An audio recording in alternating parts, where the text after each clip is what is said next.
അവിടത്തേക്ക് എത്താൻ സാധിക്കുള്ളൂ. വാഹന ഗതാഗതമില്ല. അത്രയും കഷ്ടപ്പെട്ട ആളുകൾ ആ പ്രദേശത്തിന്റെ ഭംഗി ആസ്വദിക്കാനാണ് പഹൽഗാമിലേക്ക് എത്തുന്നത്. ആർട്ടിക്കിൾ 370 റദ്ദു ചെയ്തതിനു ശേഷം ജമ്മു കാശ്മീരിന്റെ സ്വഭാവം മാറിയിട്ടുണ്ട്. ലോകത്തെമ്പാടുമുള്ള ടൂറിസ്റ്റുകൾ ജമ്മു കാശ്മീരിലേക്ക് എത്തി തുടങ്ങി.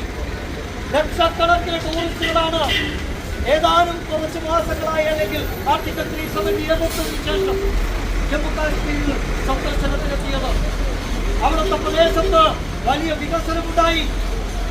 ജമ്മു കാശ്മീരിലുള്ള പാക് സ്വാധീനം അത് പൂർണ്ണമായും ഇല്ലാതാകുമെന്ന് ജമ്മു കാശ്മീരിലെ തീവ്രവാദികൾക്ക് മനസ്സിലായി. അപ്പോ ഇത്തരത്തിലുള്ള ബോധപൂർവമായിട്ടുള്ള പ്രശ്നങ്ങൾ സൃഷ്ടിക്കണം.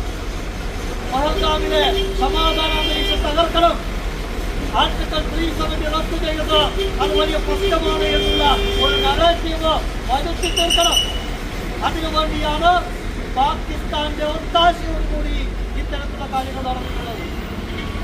നമ്മുടെ അയൽ രാജ്യമായിട്ടുള്ള പാകിസ്ഥാൻ എത്ര കൊണ്ടാലും പഠിക്കില്ല എന്നുള്ള സാഹചര്യമാണ്. ഇന്ത്യൻ സൈന്യം ഒന്ന് മനസ്സ് വെച്ചാൽ ആ പാകിസ്ഥാൻ എന്ന് പറയുന്ന രാജ്യം അവിടെ ഉണ്ടാകില്ല എന്ന് ഈ പാകിസ്ഥാനി തണ്ടികൾ ഓർമ്മിക്കുന്നത് നല്ലതാണ്.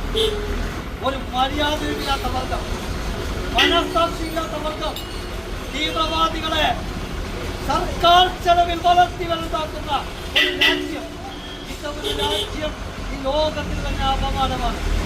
ആ പാകിസ്ഥാനാണ് ഈ ആക്രമണം അഴിച്ചുവിട്ടിരിക്കുന്നത്.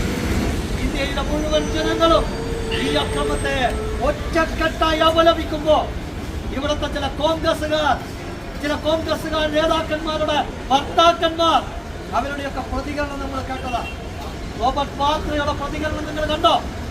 ഈ ജമ്മു കാശ്മീർ അക്രമത്തെ അല്ല റോബർട്ട് വാദ്ര അപലപിച്ചത്.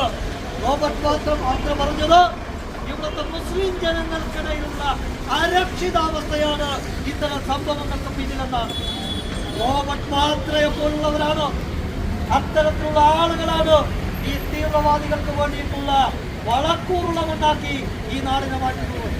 നമ്മുടെ സോഷ്യൽ മീഡിയ പ്രൊഫൈലുകൾ പരിശോധിക്കുമ്പോൾ ഇതിന്റെ വാർത്തകൾ വരുമ്പോ ആ വാർത്തകൾ കണ്ട് ചിരിക്കുന്ന കുറെ അധികം ആളുകൾ നമ്മുടെ ഇടയിലുമുണ്ട്. അവരുടെയൊക്കെ പ്രൊഫൈലുകൾ പരിശോധിക്കുമ്പോ ചില പ്രത്യേക മതത്തിൽപ്പെട്ട ആളുകൾ, അവർക്ക് കാശ്മീരിൽ നടന്ന ഈ കൂട്ടക്കൊല കാണുമ്പോ ചിരിയാണ് വരുന്നത്. അത്തരം ആളുകൾ ഈ കേരളത്തിലുമുണ്ട് എന്നറിയുമ്പോ ചെരുപ്പൂരി മുഖം തടിക്കണം ഇവിടുത്തെ അത്തരം ആളുകളെ.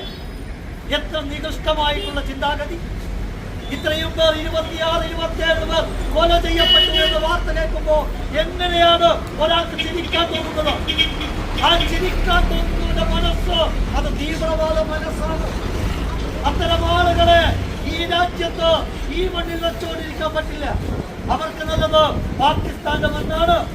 അത്തരം ആളുകൾ ഈ കൊലപാതകത്തെ കണ്ട് ചിരിക്കാൻ ആനന്ദിക്കാൻ കഴിയുന്നവർ കേരളത്തിന്റെ മണ്ണിലോ ഇന്ത്യയുടെ മണ്ണിലോ ജീവിച്ചിരിക്കേണ്ടവരല്ല.